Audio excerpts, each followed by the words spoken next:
Class 9th का chapter chemistry का is matter around us pure. इस चैप्टर के कंटेंट्स देखते हैं क्या क्या पढ़ना है और एग्जाम पॉइंट ऑफ व्यू से क्या क्या पोर्शन बहुत इंपॉर्टेंट है। इसमें इंट्रोडक्शन देखेंगे कि प्योर सब्सटेंसेस क्या क्या होते हैं। तो प्योर सब्सटेंसेस में एलिमेंट्स और कंपाउंड आता है और इम्प्योर सब्सटेंसेस में मिक्सचर्स आती है। मिक्सचर का टाइप हमें पढ़ना है, इसमें होमोजीनियस एंड हेट्रोजीनियस, कंपाउंड की properties and difference between a mixture and A compound पढ़ना है, फिजिकल एंड केमिकल चेंज पढ़नी है, उनके डिफरेंसेस देखने हैं, सॉल्यूशन जो है उसका टाइप सैचुरेटेड एंड अनसैचुरेटेड, और सॉल्यूशन, सस्पेंशन एंड कोलॉइड, इन तीनों की प्रॉपर्टीज और इन तीनों का डिफरेंस एग्जाम के लिए बहुत इंपॉर्टेंट है। एंड लास्ट में जो कुछ वेज हैं to separate components of a mixture, mixture के जितने भी कंपोनेंट्स होते हैं उनको सेपरेट करने का क्या क्या मेथड है वो हमें देखना है। तो सबसे पहले देखें मैटर जो है उसमें मिक्सचर्स और प्योर सब्सटेंस दोनों ही आते हैं। मैटर मतलब any substance which occupies space and have some weight. तो इसमें मिक्सचर्स भी आ जाएंगे, प्योर सब्सटेंस भी आ जाएंगे। प्योर सब्सटेंस में आपका एलिमेंट और कंपाउंड आता है और एलिमेंट को और क्लासिफाई करेंगे हम तो मेटल्स एंड नॉन मेटल्स, और जो है मेटलॉइड भी आती है इसमें।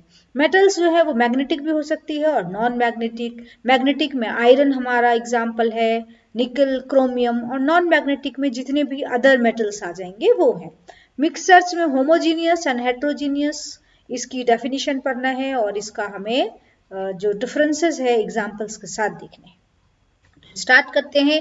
प्योर मैटर, प्योर सब्सटेंसेस में be defined as materials which contains only one kind of atoms or molecules। वैसा मटेरियल जिसमें सिर्फ एक टाइप की एटम्स और मॉलिक्यूल्स होती है उसको हम प्योर मैटर कहते हैं। प्योर सब्सटेंसेस दो टाइप्स की होती है, इसमें से प्योर सब्सटेंस में एलिमेंट सबसे पहले आएगा which are made up of only one kind of atoms are known as element। All atoms in an element are identical, सारे सेम होते हैं, and atoms of different elements are different। Compounds में पढ़ते हैं pure substances which are made up of only one kind of molecule. इसमें element में था only one kind of atoms और कंपाउंड में है वैसा प्योर सब्सटेंस जो सिर्फ एक काइंड ऑफ मॉलिक्यूल का बना हुआ है, उसे हम कंपाउंड कहते हैं। Atoms constituting are from two और मोर डिफरेंट एलिमेंट, जो दो और दो से अधिक एलिमेंट से मिलकर के जो एटम्स होंगे वो कंपाउंड बनाते हैं। And the different elements are combined in fixed proportion, जो डिफरेंट एलिमेंट कॉम्बिनेशन करते हैं उसकी प्रोपोर्शन हमेशा सेम होती है जब कंपाउंड बनता है। तो जैसे H2O है, इसमें हाइड्रोजन है और ऑक्सीजन, इन दोनों एलिमेंट को जब कंबाइन किया जाता है फिक्स प्रोपोर्शन यानी 2:1, 2 जो होगा वो हाइड्रोजन और 1 होगी ऑक्सीजन, तब जो आपको कंपाउंड मिलेगा that will be our water. So properties of compound क्या हो सकती है? Compound is a homogeneous substance, compound has a definite composition, compound has definite melting point, यानी फिक्स्ड होगा, कंपोजिशन भी फिक्स होगी कि अगर water, if you are taking water from any source, from your school, from your home, from your neighbours, it will have H2O as composition. Composition हमेशा H2O ही होगी water की, यानी कि दो मॉलिक्यूल हाइड्रोजन का होगा और एक जो होगा वो ऑक्सीजन का होगा। उसकी मेल्टिंग पॉइंट और बॉइलिंग पॉइंट भी फिक्स होती है, जैसे वाटर का क्या है boiling point 100 degree C. So energy is absorbed or evolved in the form of heat or light during the formation of a compound। जब कोई कंपाउंड बनती है या तो एनर्जी एब्जॉर्ब करती है या तो एनर्जी रिलीज करती है। The properties of compound are entirely different from those of its constituent। जो कंपाउंड की प्रॉपर्टी होती है वो उसके कंस्टिट्यूएंट से अलग होती है। इसका मतलब क्या है कि जैसे वाटर बना वो हाइड्रोजन और ऑक्सीजन को मिक्स करके बनता है। हाइड्रोजन का बहुत एक्सप्लोसिव नेचर होता है ना, और ऑक्सीजन हेल्प करता है कंबसन में। लेकिन वाटर की क्या प्रॉपर्टी है? It is used as fire extinguisher, आपको बुझाने में के काम आता है ये, जबकि ये किन जो एलिमेंट से बना है? वैसे एलिमेंट जो कि एक्सप्लोसिव हैं, जो कि कंबशन में हेल्प करते हैं। So the properties of compounds are entirely different from those of its constituent. Example, one more example we can see, if you mix iron and sulphur in watch glass, watch glass एक container होता है, lab में available होता है, तो हमें जो mixer मिलेगा this is then heated till a black mass is formed.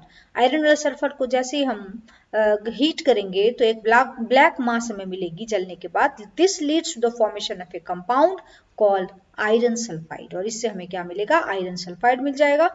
On bringing magnet near to it no iron is attracted towards it. जैसे ही आप आयरन सल्फाइड को आपने कलेक्ट किया है और आप मैग्नेट लाएंगे तो इसमें मैग्नेटिज्म की प्रॉपर्टी नहीं दिखाई देगी, क्योंकि जो कंपाउंड बना है it will not show the property of the element from which it has been formed. So also sulfur doesn't dissolve on adding carbon disulfide. Carbon disulphide CH2 होता है, उसको भी मिलाने के बाद ये उसमें डिसॉल्व नहीं होगा, thus not showing the properties of its constituent. The constituent of a compound cannot be separated by simple physical means. जो कंपाउंड जिन कंस्टिट्यूएंट्स एलिमेंट से बना है तो उसको आप सेपरेट आउट नहीं कर सकते। आप ऐसा नहीं कर सकते कि पानी को गर्म करेंगे तो हाइड्रोजन और ऑक्सीजन दोनों अलग अलग हो जाएगा, no, this is not possible. तो ये जो है प्रॉपर्टीज है कंपाउंड की। आपको मेटल, नॉन मेटल और मेटलॉइड की लोकेशन यानी पोजीशन जो है पीरियोडिक टेबल में ये दिखाई गई है। रेड कलर से मेटल्स हैं और ब्लू कलर से नॉन मेटल्स है, और सिर्फ बीच में जो आपको 6 एलिमेंट्स दिखाए जा रहे हैं वो है मेटलॉइड। तो 6 एलिमेंट्स मेटलॉइड के लेफ्ट साइड में है आपका मेटल, और उसी मेटलॉइड के राइट साइड में जो है वो नॉन मेटल है। तो मेटलॉइड क्या होता है, वैसा element which shows the property of both metals and non metals. Metal और नॉन मेटल दोनों की प्रॉपर्टी शो करने वाले एलिमेंट्स को हम मेटलॉइड कहते हैं। एग्जांपल्स आपको boron, silicon, germanium, arsenic, tin, tellurium, ये सब आप याद रख सकते हैं, बहुत इंपॉर्टेंट एग्जांपल है। नेक्स्ट है metals, non metal and metalloid की क्या क्या प्रॉपर्टीज होती हैं। प्रॉपर्टीज हम देखते हैं कि ये कैसा स्टेट में एग्जिस्ट करता है। तो मेटल जो है जनरली सॉलिड होती है, सिर्फ एक मेटल जो कि मरकरी है वो लिक्विड स्टेट में एग्जिस्ट करती है। उसका अपीयरेंस शाइनी होता है, generally good conductor of heat and electricity होते हैं, मेलेबल और डक्टाइल। आपको ये बताया गया है कि डक्टाइल का मतलब ड्रॉन इनटू थिन वायर्स, और मेलेबल का मतलब होता है they can B beaten into thin sheets. Non metal वो गैस, सॉलिड, लिक्विड सब कुछ हो सकता है, लेकिन सिर्फ एक नॉन मेटल जो कि लिक्विड है वो ब्रोमीन है।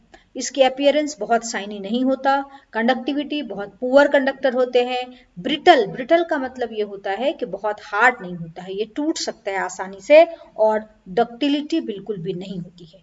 मेटलॉइड सॉलिड होते हैं, ये शाइनी भी हो सकते हैं या डल अपीयरेंस भी हो सकती है, ये अच्छे कंडक्टर भी हो सकते हैं या पुअर कंडक्टर हो सकते हैं, they can be brittle and they can be non ductile. So these are the properties of metals, non metals and metalloid.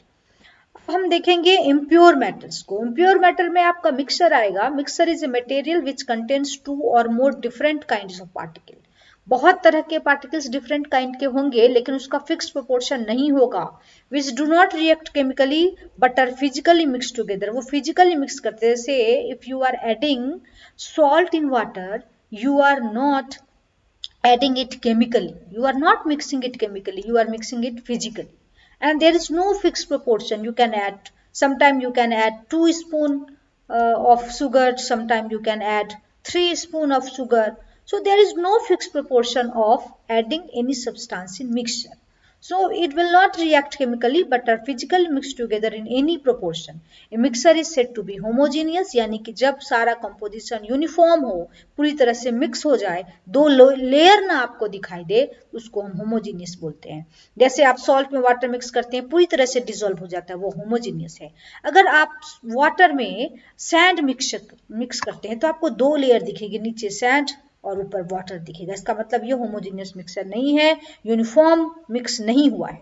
So heterogeneous mixer में वो एग्जांपल आ जाएगा। Mixer is said to be heterogeneous if all the components of the mixer are not thoroughly mixed, उसको हम क्या कहेंगे, heterogeneous mixer, and there are visible boundaries of separation between them. उन दोनों के बीच में आपको बाउंड्री दिखेगी जैसे sand in water.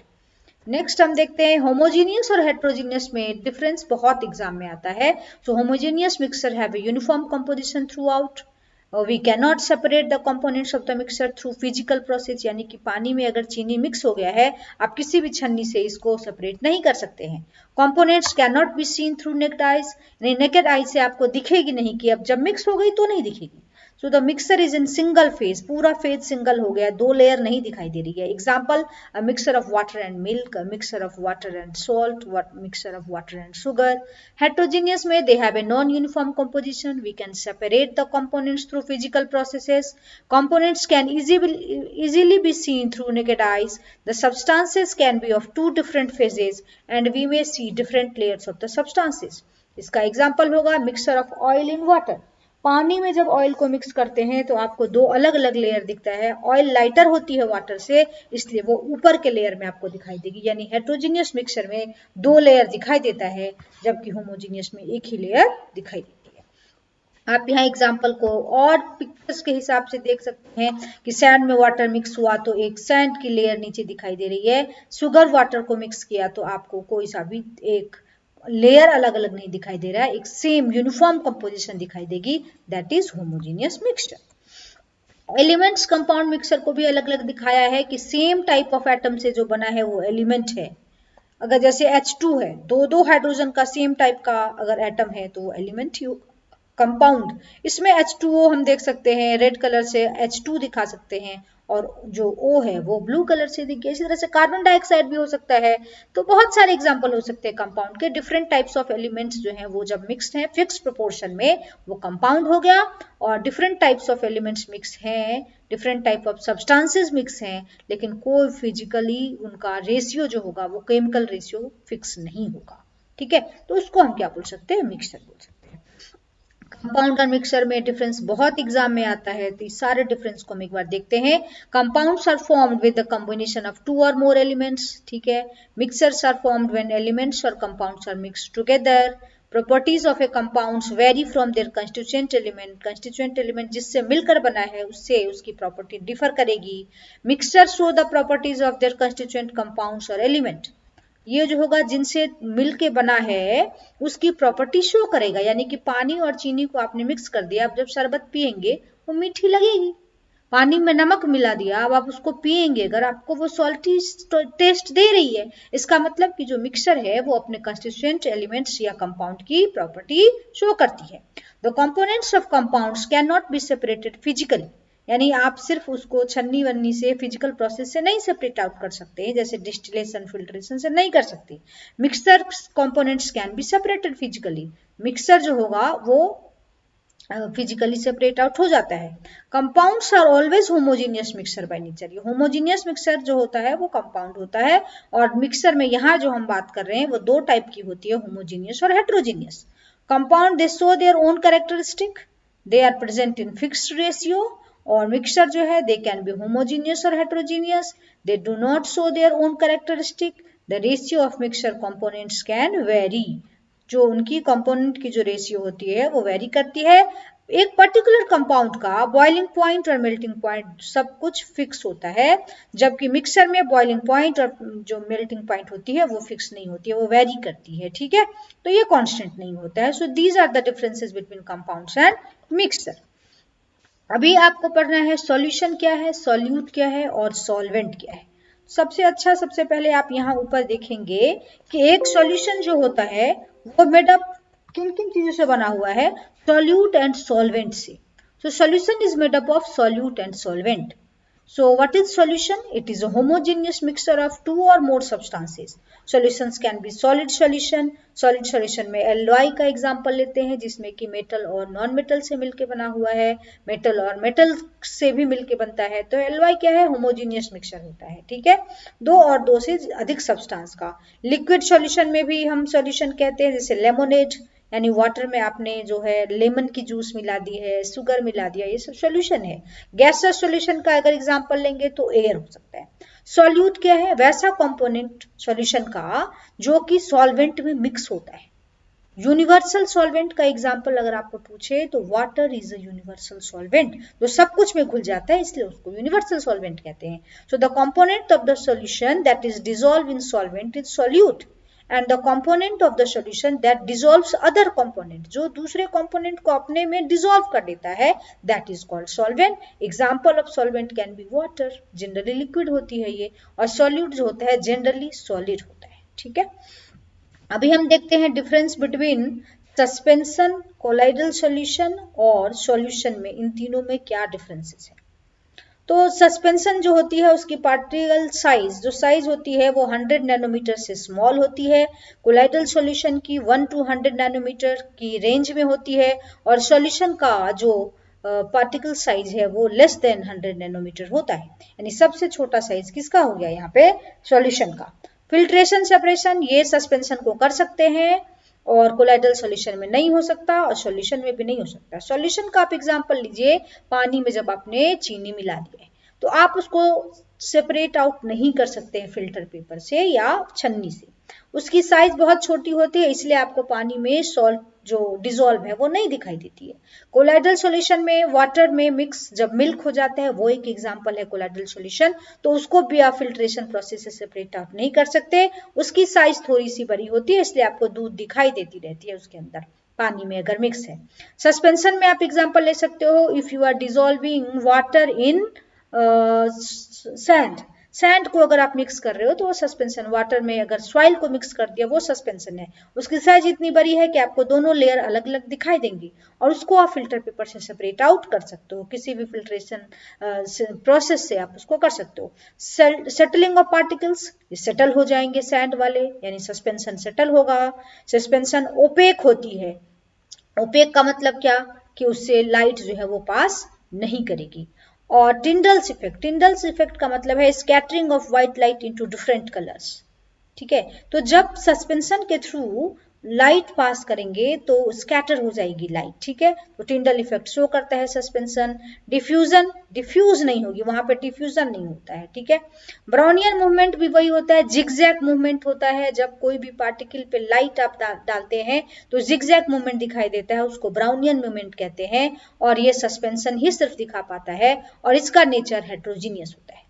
कोलॉइडल जो है उसका नेचर हेट्रोजीनियस होता है और सॉल्यूशन की नेचर होमोजीनियस होती है। ब्राउनियन मूवमेंट जो है वो दिखा पाती है सस्पेंशन और कोलॉइडल, सॉल्यूशन बहुत कम दिखा पाते हैं। डिफ्यूजन नहीं होता है सस्पेंशन में और कोलॉइडल में होती है और सॉल्यूशन में बहुत फास्ट होती है। टिंडल्स इफेक्ट सिर्फ कोलॉइडल सॉल्यूशन और सस्पेंशन दिखा पाएंगे और सॉल्यूशन तो बिल्कुल नहीं दिखा पाता।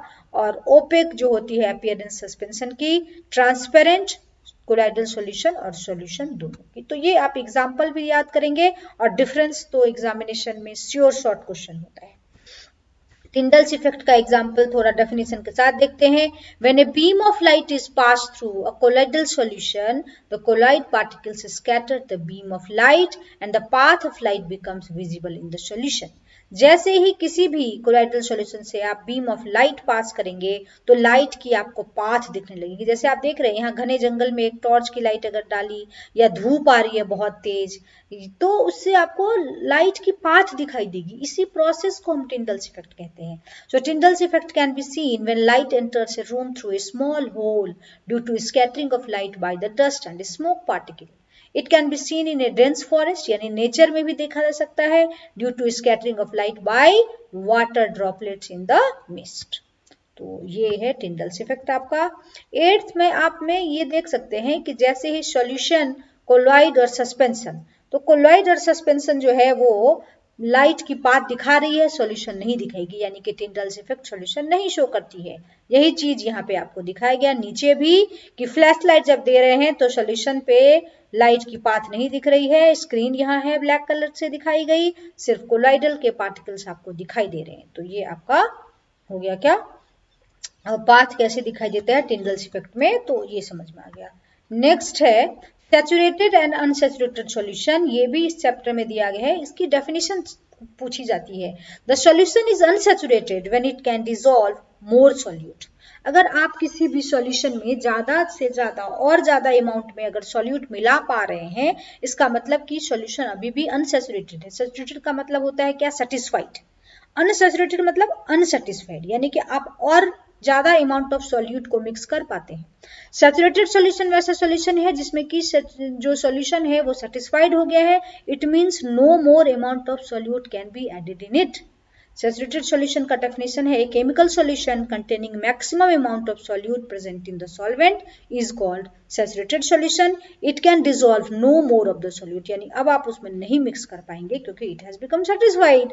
सो saturation point of any liquid depends on nature of the substances temperature. Temperature increase करेंगे तो फिर हम सॉल्यूट का अमाउंट इंक्रीज कर सकते हैं, क्योंकि टेम्परेचर इंक्रीज करने से डिसॉल्व कैपेसिटी जो है किसी भी लिक्विड की वो बढ़ जाती है।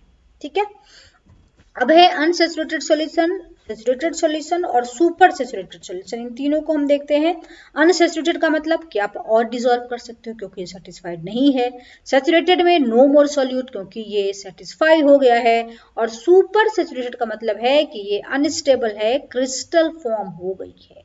ठीक है, तो क्रिस्टल फॉर्म हो गया, यानी आपने जो है बहुत ज्यादा मिक्स कर दिया अब इसमें, तो ये नहीं डिसॉल्व हो पा रही है, तो ये क्या बना दिया, क्रिस्टल बना दिया। तो इसको हम जब क्रिस्टल बनाना पड़ता है तो सुपर सैचुरेटेड सॉल्यूशन एस्टेब्लिश करनी पड़ती है। ठीक है, अभी एक जो यहाँ फॉर्मूला एग्जाम में आता है, कंसंट्रेशन ऑफ ए सॉल्यूशन, किसी भी सॉल्यूशन का कंसंट्रेशन ये क्या है, it is the amount of solute present in A given amount of the solvent. किसी भी सॉल्यूशन में कितना अमाउंट ऑफ सॉल्यूट प्रेजेंट है वही उसका कंसंट्रेशन होता है। So concentration of a solution is amount of solute divided by amount of solvent. ठीक है, इसको हम ऐसे भी लिख सकते हैं, amount of solute divided by amount of solution. So the concentration of a solution can be expressed as mass by mass percentage or mass by volume percentage. तो mass of solute upon mass of solution into 100, ये हो जाएगा mass by mass percentage of a solution. Mass by volume percentage में mass of solute divided by volume of solution into 100। इसमें जो question कई बार पूछते हैं ऐसे कि यहाँ जैसे कंसंट्रेशन ऑफ सॉल्यूशन पूछ दिया और आपको यहाँ अमाउंट ऑफ सॉल्यूट की वैल्यू दिए रहेंगे कि कितना सॉल्यूट है और आपको अमाउंट ऑफ सॉल्यूशन दिया रहेगा, तो आप सॉल्यूशन दिया रहेगा तो नीचे वाले फॉर्मूला से आप आराम से कर सकते हैं। ठीक है, तो ये इस तरह से दिमाग लगाना है कि कौन सा फॉर्मूला कब आपको यूज करना है। नेक्स्ट है physical change and chemical change.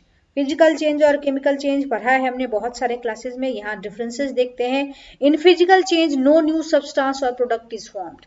Physical change में कोई नया सब्सटेंस नहीं बनता है, केमिकल जो चेंज है उसमें हमेशा नया सब्सटेंस और प्रोडक्ट बनता है। Physical change brings a change in physical properties of matter only like shape size, यानी शेप और साइज अगर चेंज हो रही है यानी फिजिकल चेंज हो रही है। जैसे मेल्टिंग ऑफ वैक्स, कैंडल, पानी को बॉईल करते हैं, पानी को हम फ्रोजन करते हैं फ्रिज में रख के, तो जो आइस के फॉर्म में कन्वर्ट करते हैं, these are physical changes.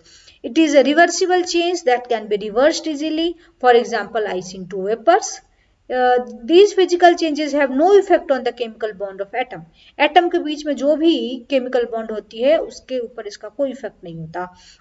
Physical change can not produce energy during the process, इसमें एनर्जी प्रोड्यूस नहीं होती है, ये एक टेम्पररी चेंज है क्योंकि रिवर्स हो जाती है ये। The substantial identity remained in this process, इसमें जो एलिमेंट या कंपाउंड यूज होता है उसकी आइडेंटिटी रिमेन रहती है। और in a physical change the composition of matter doesn't change, इसमें कंपोजिशन चेंज नहीं होता, यानी कि अगर आप पानी को चेंज कर रहे हैं वेपर में तो क्या है, वो H2O ही है। अगर आप वेपर को आइस फॉर्म में चेंज करें again it is H2O, so composition is not changing. In a chemical change always new substances or products are formed. Chemical change can cause of chemical properties of matter or substances, that is burning of wax, यानी chemical properties change हो जाती है chemical change में। It is an irreversible change that can not be reverse, जैसे कि आपने कोई चीज को कुक कर दिया, बेक कर दिया, बर्न कर दिया। यहाँ फिजिकल चेंज का एग्जांपल दिया है मेल्टिंग ऑफ आइस, और केमिकल चेंज में किसी चीज का बर्निंग, यहाँ पे वुड जो है वो बर्न कर रही है, तो ये क्या हो जाएगा, chemical change.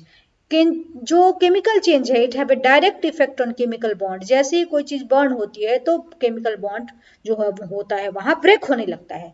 A chemical change produces energy during the process in terms of heat, sound and light. Chemical change में जो होती है एनर्जी रिलीज होती है, कैसे हो सकती है, या तो हीट प्रोड्यूस करेगी, साउंड प्रोड्यूस करेगी, लाइट भी प्रोड्यूस कर सकती है। ये एक परमानेंट चेंज है, यानी ये टेम्पररी नहीं है। Because of the irreversible process the substantial property can not be retained, इसमें प्रॉपर्टी उसके कॉन्स्टिट्यूएंट की नहीं रह पाती है सेम। और in a chemical change the composition of matter completely changed, उसका कंपोजिशन जो होता है वो पूरी तरह से चेंज हो जाता है।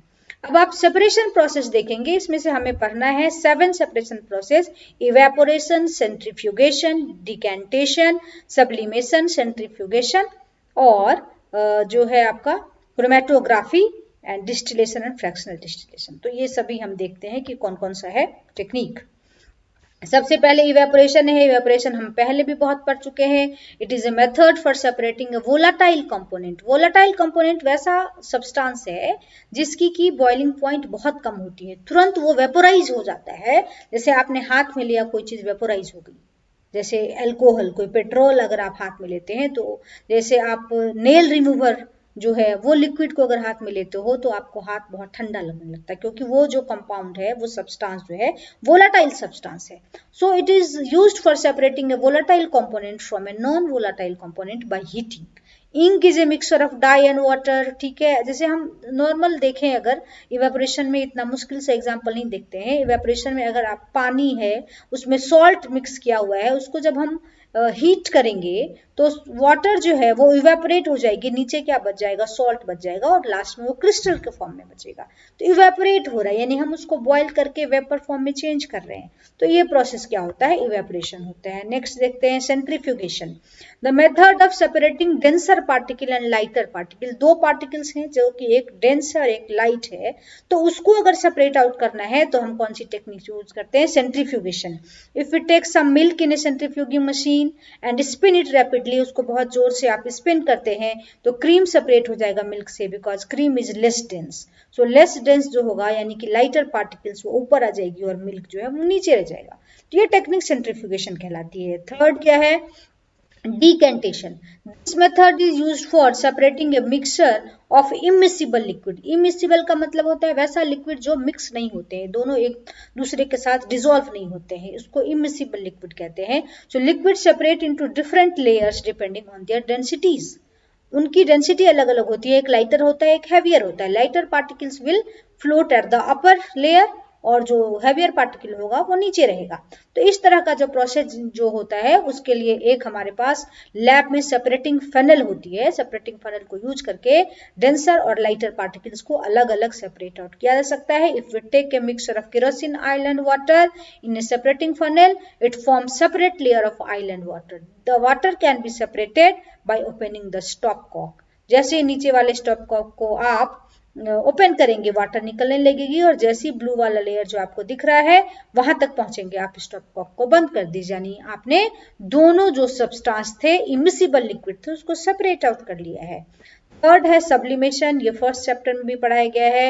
It is a method used to separate a mixture of sublimable compound. Sublimable compound का मतलब होता है वैसा सब्सटेंस जो कि डायरेक्ट सॉलिड से गैस में चेंज हो जाता है। ठीक है, तो इसका एक एग्जाम्पल है ammonium chloride, that is NH4Cl, common salt और कैम्फर, ये सब इसके एग्जाम्पल हैं। जैसे ही आप एक इन्वर्टेड कोनिकल फ्लास्क लेते हैं और एक डिश है जिसमें आपने अमोनियम क्लोराइड मिक्सचर लिया हुआ है और सॉल्ट ली हुई है, दोनों सेम टू सेम दिखती है, देखने में आपको सॉल्ट और अमोनियम क्लोराइड सेम दिखेगा। जैसे आप हीट आउट करोगे और यहाँ पे आप कॉटन प्लग इसलिए दोगे ताकि जो है वो गैस जो निकलेगी वो बाहर नहीं जानी चाहिए।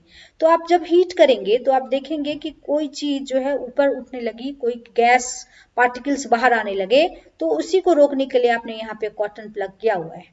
तो वो जो व्हाइट कलर की आपकी गैसेस निकलने लगेगी, that will be the gases of ammonium chloride vapour.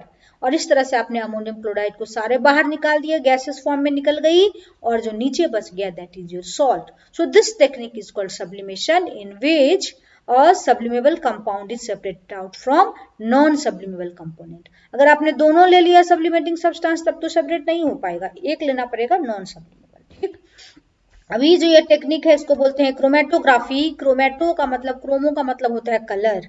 तो ऐसा एक डाई जिसमें कि बहुत सारे कलर का मिक्सचर है और उस अलग अलग कलर की अलग अलग क्या होती है, डेंसिटी होती है, वो कैसे सेपरेट आउट होंगे अलग अलग कलर, तो वो टेक्निक होता है क्रोमेटोग्राफी।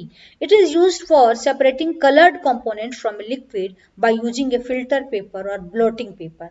जैसे आपने एक ग्लास लिया, इसमें जो है आपने लिक्विड से इसको फिल अप कर दिया है, अब आप एक पेपर स्ट्रिप लेंगे और उसमें जो है वो सारे कलर की मिक्सचर है, जैसे आप उसको लिक्विड में डिप करेंगे, जिस कलर की डेंसिटी सबसे कम होगी वो कलर सबसे ऊपर आ जाएगा। और आप यहाँ पे देख रहे हैं कि अलग अलग कलर जो है अलग अलग टाइम पे ऊपर आई है।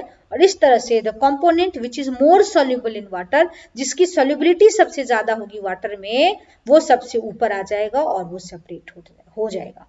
तो इस तरह से ink is a mixture of two और more coloured component, so all these components can be separated out, and the component which is more soluble in water rises faster and get separated. The next technique is distillation. Distillation एक technique है, it is used for separating a mixture of miscible liquid. दो liquid जो एक साथ mix हो जाते हैं, वैसे लिक्विड को मिसिबल लिक्विड कहते हैं। उसको कैसे सेपरेट करना है, उसको बॉईल करेंगे बाय मिक्सर, और फिर बॉईल करने के बाद कूल करेंगे और फिर कंडेंसेशन करेंगे। कंडेंसेशन मतलब वेपर को लिक्विड फॉर्म में चेंज करना, कंडेंसेशन है। सो डिस्टिलेशन दो टाइप का है। सिंपल डिस्टिलेशन, इसमें हम सिर्फ उनको करते हैं जिसके it is used for separating A mixture of two miscible liquid having sufficient difference in their boiling point, यानी दो लिक्विड जिसके बॉइलिंग पॉइंट में बहुत ज्यादा डिफरेंस हो, उसको करने के लिए सिंपल डिस्टिलेशन किया जाता है। जैसे आपने एसीटोन और वाटर, दो लिक्विड है ले लिया, दोनों एक दूसरे के साथ मिक्स हो जाते हैं, अब उसको सेपरेट आउट करना है। अगर ऐसा मिक्स हो गया तो और आप उसको सेपरेट आउट करना चाहते हैं तो क्या करेंगे, एसीटोन जिसकी कि लो बॉइलिंग पॉइंट है, यानी लो बॉइलिंग पॉइंट है, यानी कि बहुत कम टेम्परेचर पे वो क्या हो जाएगा, वो पहले बाहर निकल जाएगा वेपर के फॉर्म में। देन वाटर फर्स्ट बॉयल, कम टेम्परेचर पे ही जो है वो शुरू हो जाएगा बॉयल होना और वो बाहर निकल जाएगा, and then cools and condense and is separated from the water. जबकि वाटर का कितना है boiling point, 100 degree C, 100 degree C पे ये बॉयल करेगा। इससे पहले ही आपका एसीटोन जो है बॉयल कर गया। यहाँ पे आपने कंडेंसेशन लगाया हुआ है, कंडेंसेसर से ये क्या होगा, कंडेंसर से ये ठंडी होके आपका नीचे आ गया। आप देख रहे हैं यहाँ पे distillate acetone is being collected. So this is how this technique works. अभी ये जो टेक्निक है, दूसरा टेक्निक जो हमारे पास है fractional distillation. It is used for separating a mixture of two or more miscible liquid whose difference in boiling point is less than 25 Kelvin. अभी हमने देखा था सिंपल, उसमें बॉइलिंग पॉइंट का डिफरेंस बहुत ज्यादा होना चाहिए, और फ्रैक्शनल डिस्टिलेशन जब करेंगे तो बॉइलिंग पॉइंट का डिफरेंस 25 केल्विन से कम है, तो उन्हीं का होता है सिर्फ। The apparatus used for fractional distillation is similar to that used for simple distillation, except that fractionating column is fitted between the distillation flask and condenser. Condenser के बीच में और फ्रैक्शनेटिंग कॉलम के बीच में यहाँ पे ये एक फ्रैक्शनेटिंग कॉलम लगानी पड़ती है। Fractional distillation use for separating the components of petroleum, जैसे आपने पढ़ा था पेट्रोलियम में जो होती है बहुत सारी सब्सटेंसेस के मिक्सचर होते हैं, उसको सेपरेट आउट करने के लिए, या एयर जो है वो भी मिक्सचर है गैसेस का, उसको भी सेपरेट आउट करने के लिए आपका फ्रैक्शनल डिस्टिलेशन का यूज किया जाता है। जिनकी क्या होनी चाहिए, एक ही कंडीशन है सिर्फ, जिनके बीच में बॉइलिंग पॉइंट का डिफरेंस लेस देन 25 केल्विन होना चाहिए, और सेटअप सेम होगा, सिर्फ फ्रैक्शनेटिंग कॉलम जो होगी आपको बीच में लगानी पड़ेगी, ठीक है। Fractionating column has glass beads which increases the surface for the vapour to cool. इससे होता है वेपर बहुत जल्दी कूल होकर के नीचे जो होगा वो कलेक्ट हो जाएगा, ठीक है। नेक्स्ट हम देखते हैं आपका, नेक्स्ट है separation of components of air, जो कि फ्रैक्शनल डिस्टिलेशन टेक्निक से की गई है। कैसे की गई है, यहाँ पर एयर जो है मिक्सचर ऑफ गैसेस है, तो components of air can be separated bye fractionating distillation. तो आप यहाँ देख सकते हैं कि एयर में क्या किया गया, air is compressed by increasing the pressure, pressure को इंक्रीज करके एयर को कंप्रेस किया गया और कूल्ड किया गया by decreasing the temperature to get liquid air. जो एयर गैस फॉर्म में थी, प्रेशर डालने के बाद उसको क्या किया गया, गैस से लिक्विड फॉर्म में चेंज किया गया, and then liquid air is then allowed to warm up. फिर उसको वार्म किया गया, किस प्रोसेस से, फ्रैक्शनल डिस्टिलेशन कॉलम के through. Then the different components of air can be separated out. तो लिक्विड एयर को फिर से गर्म करके आप गैस फॉर्म में चेंज करेंगे, और अलग अलग बॉइलिंग पॉइंट होगी सबकी। ऑक्सीजन की -183 है, आर्गन की -186 है, नाइट्रोजन की -196 है, यानी आप देख रहे हैं सबका 25 केल्विन से के बीच में ही है, उससे लेस बॉइलिंग पॉइंट का डिफरेंस है। तो इन सबको अलग अलग किया जाएगा। विच टेक्निक, तो क्वेश्चन पूछा जा सकता है कि एयर में जो मिक्सचर्स ऑफ गैसेज होते हैं, they are separated by which technique, so they are separated by fractionation distil ये जो फ्रैक्शनेशन जो टेक्निक है उससे किया जाता है। ठीक है, अभी हमने देखा था दो फ्रैक्शनल डिस्टिलेशन, ये वाली टेक्निक से हम करते हैं। लास्ट बच गया है purification of solid by crystallisation.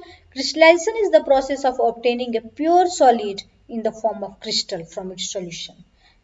Pure solid को अगर आपको ऑब्टेन करना है तो कौन सी प्रोसेस करनी पड़ेगी? Crystallization. By crystallization we can obtain pure copper sulphate from its solution.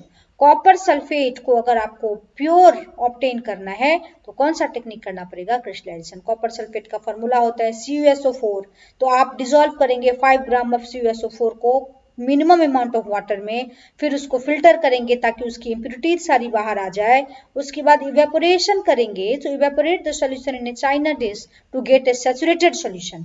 Saturated solution मतलब इसमें और मिक्स नहीं किया जा सकता कोई भी सॉल्यूट। अब उसको कवर करना है, थोड़ी देर के लिए ठंडा होने के लिए छोड़ दीजिए। अब जो क्रिस्टल आपको मिलेगा that is your pure copper sulphate solution. So purity को ऑब्टेन करने के लिए ये टेक्निक किया जाता है।